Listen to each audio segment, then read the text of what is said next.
রাজ্যের যে কোনো প্রান্তের মানুষ যদি মনে করে আইএসএফ এর কাছ থেকে আইনি সহায়তা নেওয়া দরকার, তাহলে আইএসএফ তাকে নির্খরচায় বিনামূল্যে সেই ব্যক্তিটির বৈধ নাগরিকের হয়ে আইনি লড়াই করবে, হাইকোর্ট থেকে সুপ্রিম কোর্ট পর্যন্ত লড়ে ছুটে যাবে।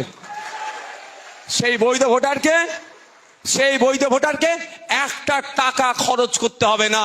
তার টাকায় মুসা দেবে, তার টাকায় উকিলরা দেবে, তার টাকায় আমার নেতৃত্বরা দেবে, আমরা দেব, আইএসএফ পার্টি দেবে, তার হয়ে আইনি লড়াই করবে। সে যদি তৃণমূলের কর্মীও হয়, তার হয়ে আইএসএফ লড়াই করবে। আইএসএফ এর চরম বিরোধী, দিন রাত আইএসএফ কে উল্টোপাল্টা ভাষায় কথা বলে, তা সেও যদি সমস্যায় পড়ে, এই মঞ্চ থেকে আপনাদেরকে আমি বলে যাই, আপনারাও এই দৃঢ়তার সাথে তাদের সাথে কথা বলবেন। তুমি আইএসএফ এর চরম বিরোধী, কিন্তু তোমারও যদি অসুবিধা হয়, আমাদের চেয়ারম্যান বলে গিয়েছে, তোমারও আইএসএফ পার্টি বিনামূল্যে আইনি লড়াই করবে। এটা হচ্ছে আমাদের আদর্শ। এই 15 জন কি করবে? ভাগ করে নেবে। তুমি এই 50টা ঘর দেখবে, তুমি এই 30টা ঘর দেখবে, তুমি এই 20টা ঘর দেখবে।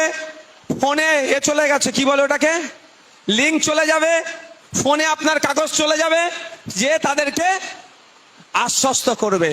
উনি যদি তৃণমূল হয়, ওই ঘরটা যদি বিজেপিও হয়, ওটা আইএসএফ এর চরম বিরোধী, তারপরেও আমি আপনাদের বলবো, আমাদের দায়িত্ব হচ্ছে প্রত্যেকটা বৈধ ভোটারের নাম যাতে লিস্টে থাকে, তার জন্য চেষ্টা করা। ও বিজেপি, ও তৃণমূল, ও আইএসএফ বিরোধী আমাদের দেখার দরকার নাই।